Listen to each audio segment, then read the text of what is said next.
Good morning. Welcome to my channel, Make It an Amazing Day with Johan. Right now I'm here at the Grove, the Sacred Grove, with my loyal companion Ace, amongst the sacred trees, by the sacred creek, having a sacred moment.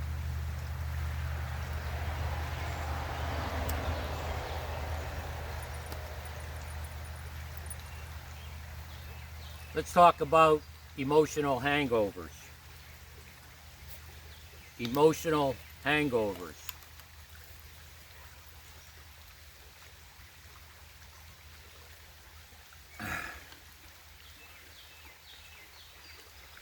I was introduced to the spiritual way of life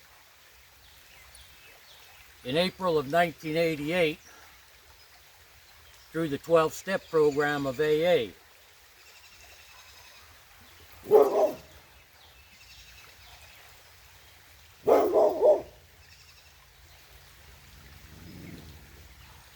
The main purpose of recovery from anything is, number one, abstinence from the problem, and number two, to have a spiritual awakening, a psychic change as a result of spiritual principles, to recover from a seemingly hopeless state of mind and body, no matter what your addiction is.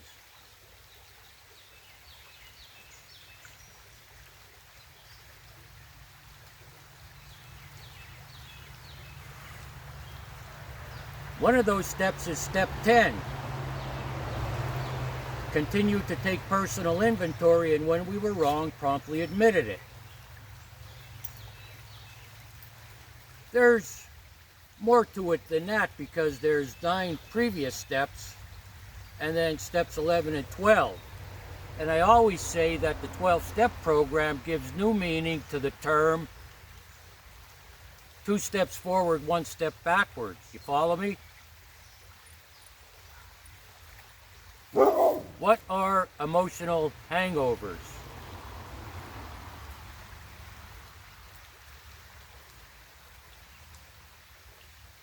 Emotional hangovers come from the excesses of yesterday's troubles and encounters that have not been resolved.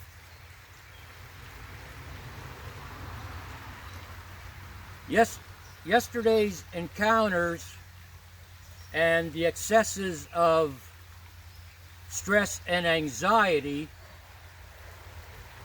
if you do not address them,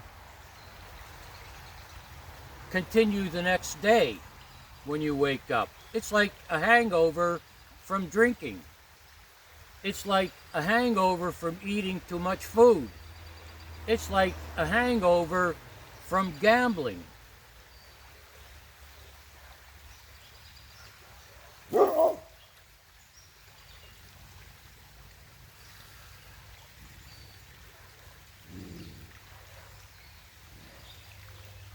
The key to addressing these situations as they arise during the day are spot check inventories, spot checks. Now, you don't have to wait till the end of the day to address a situation that you had with a person, place, or thing that left you feeling hurt, frustrated, disappointed, or annoyed. You don't have to wait till the end of the day. It's a spiritual axiom that when we are disturbed by something,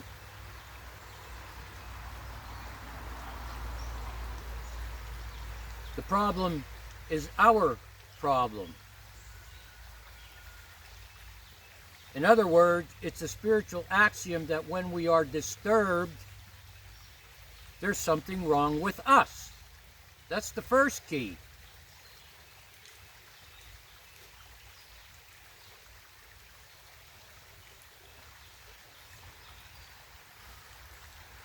You have some unresolved issues from yesterday, last week, a month ago. that still trouble you, bother you, that you think about, and you just don't know what to do about it?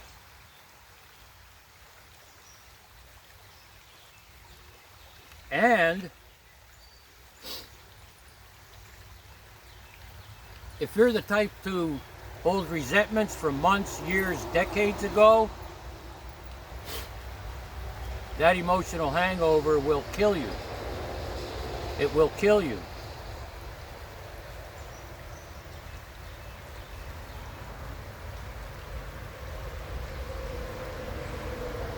I learned from the Stoics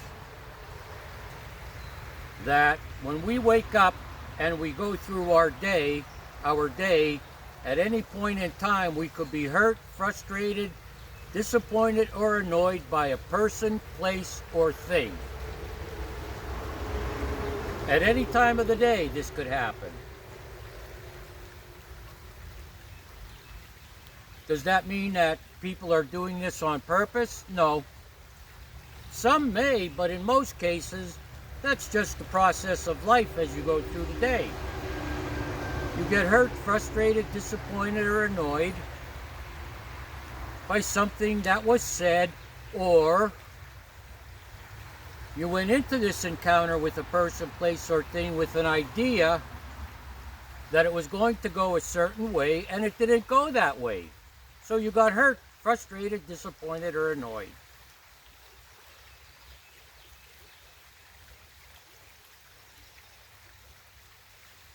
The question is now, how do you resolve that?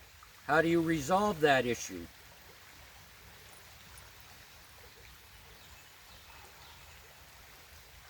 You need to understand that your day isn't always going to go the way you planned it, okay? It's not always going to go the way you planned it. And if you can't accept the fact that at any point during the day you're going to be hurt, frustrated, disappointed, or annoyed, chances are you might start blaming other people for your uncomfortableness.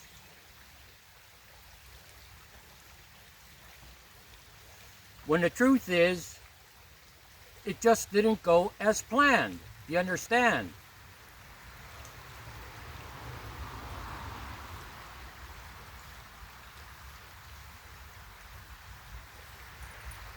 In a bit, I'm going to go to town. For 6 months, I've been pondering a wheelbarrow situation. Now, I have a wheelbarrow that's over 20 years old and both the handles broke. To replace those handles costs as much as a new wheelbarrow. 6 months I've been pondering this now. So in the meantime, I've been moving dirt, rocks, and logs, carrying them in buckets. I'm hoping that when I go there, they'll already have a wheelbarrow assembled.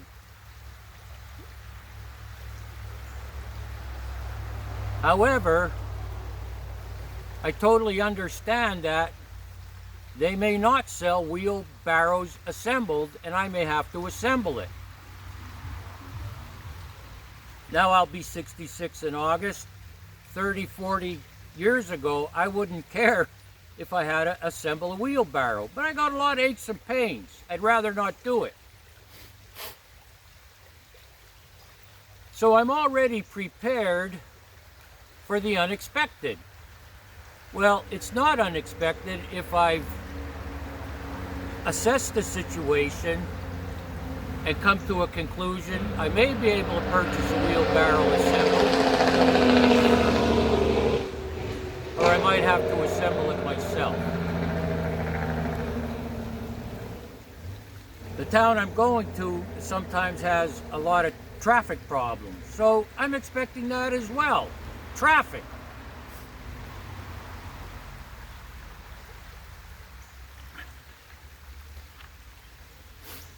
Expect the unexpected, however.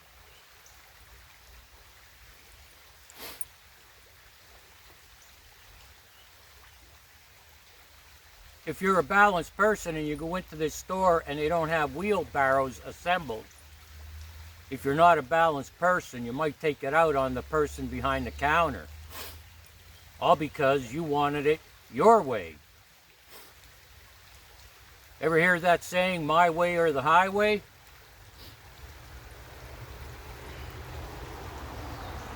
Excuse me.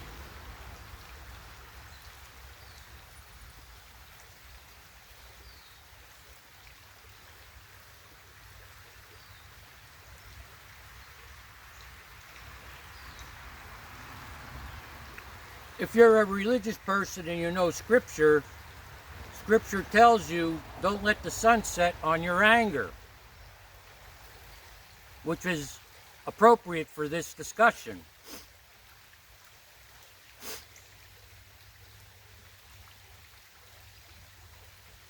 I don't wait till the evening to do an inventory of my day. I do spot check inventories throughout the day because I'm always aware of my surroundings.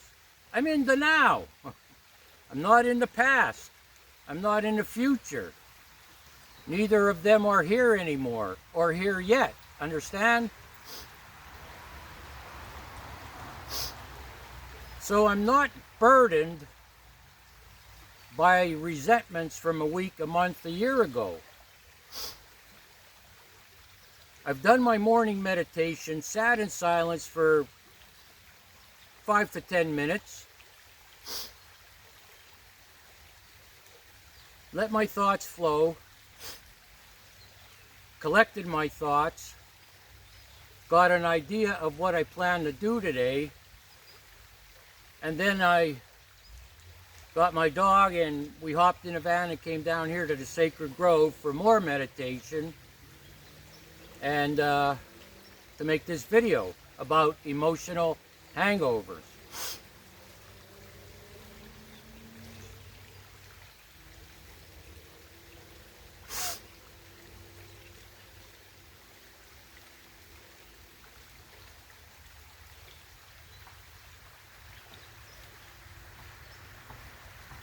Some people, it's easy to ruffle their feathers. Are you that type of person?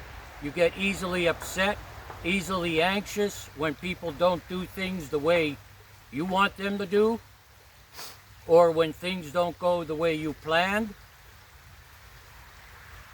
We had a saying in the Marine Corps called the 7 P's, the 7 P's. And excuse my language, the 7 P's are prior proper planning prevents piss poor performance.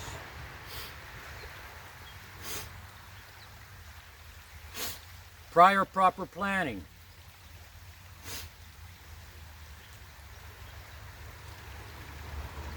If you get easily agitated during the day for whatever reason, it's not because of people, places, and things that you encounter. It's because you are not balanced.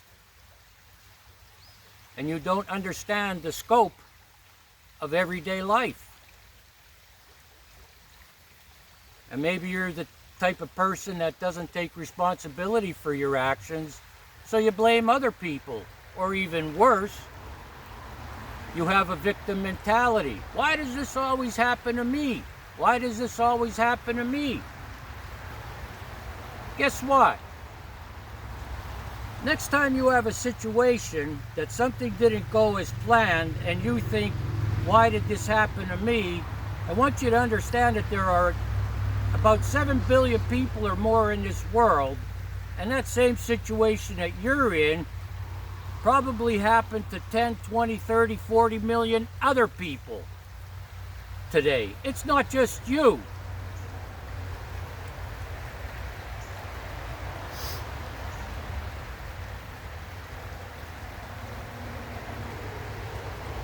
And so you have a situation, an encounter, an experience where it didn't go your way, or it didn't go as planned.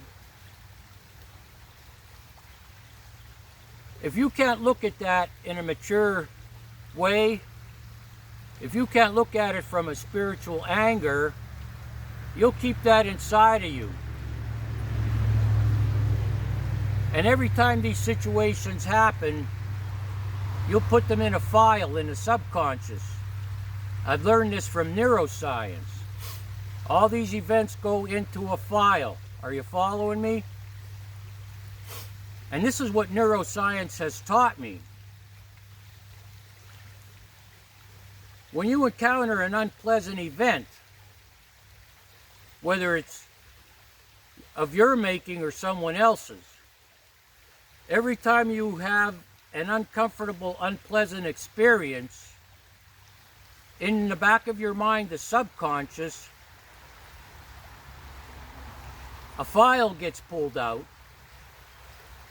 and you're not aware of it because it's in the subconscious, but at the moment of this present negative experience, your mind is processing all the negative experiences you've ever had in your life. In the mind, the subconscious. Every time you have a negative experience, your subconscious pulls data from a file of every negative experience you've ever had in your life. And you're not aware of it. Now that I told you you are.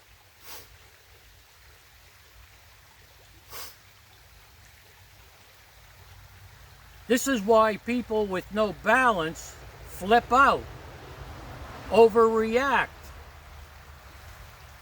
behave inappropriately, because they're not aware of what's going on in their subconscious. Number one. And number two, if you don't meditate, if you don't collect your thoughts, if you don't develop discipline, and you don't develop patience, when these new encounters occur,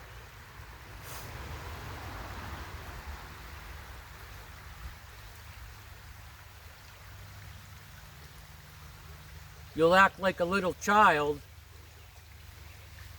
that didn't get that bag of candy in the checkout section at Walmart.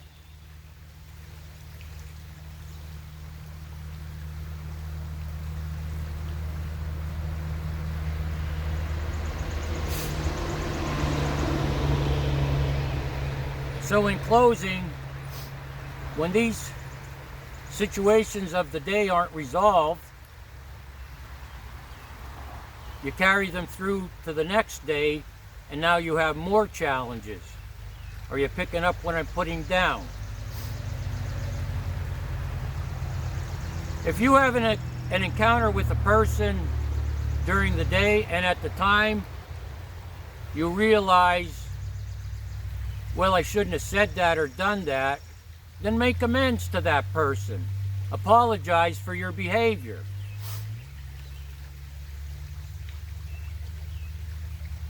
Maybe you didn't realize it that day, but in the next morning in meditation, something was bothering you from the previous day, an encounter you had.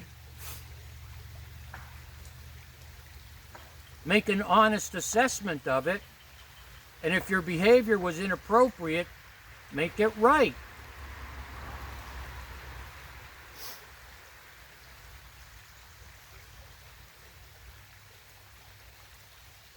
There's a term called clearing away the wreckage of the past. Clearing away the wreckage of the past.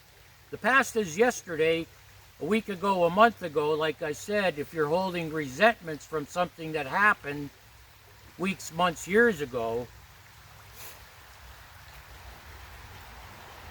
you need to clear that up. Because it's not only bothering you emotionally, it's bothering you physically. Stress, anger, nervousness, holding resentments affects your body, your heart, your pulmonary system, all your organs. It's not good for it.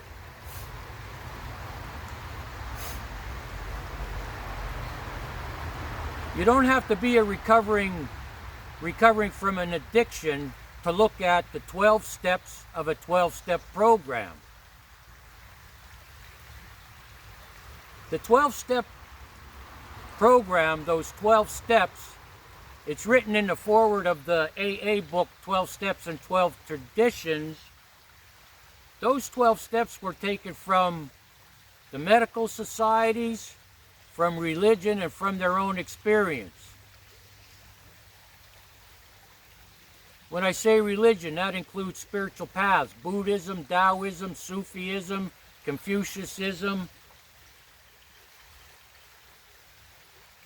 Google 12 steps of the 12-step program and just look at them.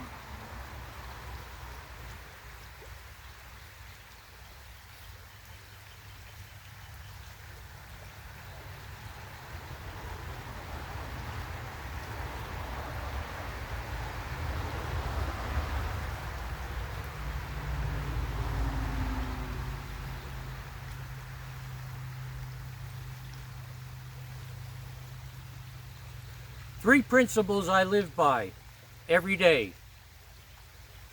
This is what I concluded I'm going to do every day as a result of studying spiritual paths, spiritual ways, spiritual tenets, religious doctrines, the Bible. Here are the three principles I follow every day. 1, from the time I wake up until the time I go to bed, I do not hurt anyone with my words or deeds. 2, I do not get involved in dangerous activities, destructive activities, or meaningless activities every day. And 3, I make a great effort to not put anything into my system that affects my faculties, my body and mind. I make a great effort not to do that.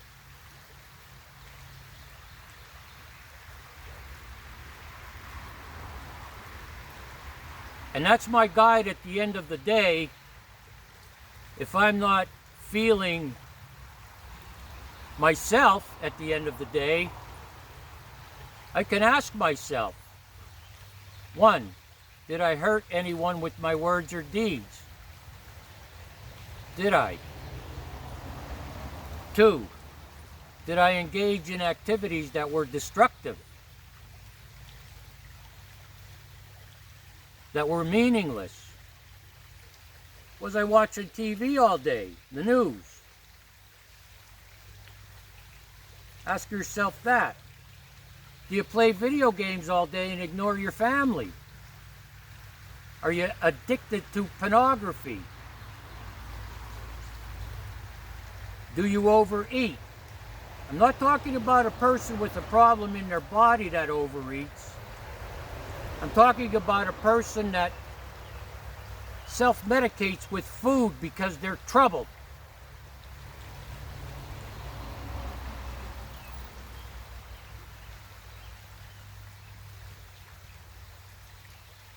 And finally, did I put anything into my system today that affects my faculties, my body and mind?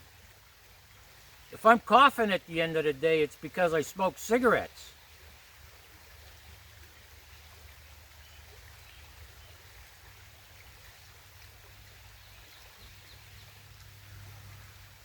The time taken to do these inventories at first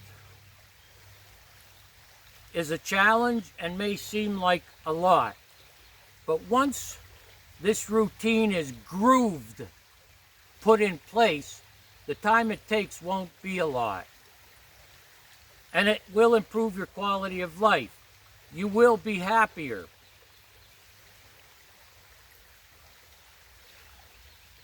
Make it an amazing day. Make it. It's your choice what kind of day you're going to have. It's your decision. And not just make it an amazing day, make it an amazing life. Excuse me. It's your choice. It's your decision. Yours. What kind of life you're going to have. What's the name of this channel?